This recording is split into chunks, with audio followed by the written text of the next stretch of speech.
અત્રેના zone 6ના આઈ ડિવિઝનમાં આવેલ Dindoli police station ખાતે ગતરોજ તારીખ 17/9/2025ના રોજ આઈપીસીની કલમ 376(1), 376(2)N તથા 506(1) મુજબ બળાત્કારનો ગુનો દાખલ કરવામાં આવેલ છે.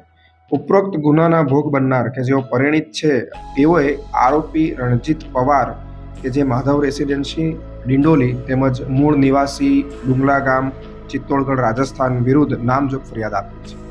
ઉપરોક્તના બનાવની વિગત એવી છે કે આ આરોપીએ ગત વર્ષ 2023માં હોળીના દિવસે મહિલાના પતિની સાથેની મિત્રતાના લાભ ઉઠાવી મહિલાના ઘરે જઈ તેણીને ઠંડાઈમાં નશીલું પીણું પીવડાવી બેભાન કરીને તેની સાથે બળજબરી શરીર સંબંધ બાંધેલો હતો તથા તેનો વિડીયો બનાવી લીધેલો હતો.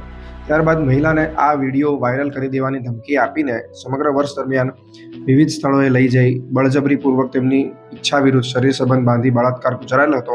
એટલું જ નહીં પરંતુ મહિલા પાસેથી આ સમગ્ર સમયગાળા દરમિયાન આશરે 3,70,000 જેટલી રકમ તેમજ 10,70,000 જેટલી રકમના સોનાના દાગીના પણ પડાવી લીધેલ હતા.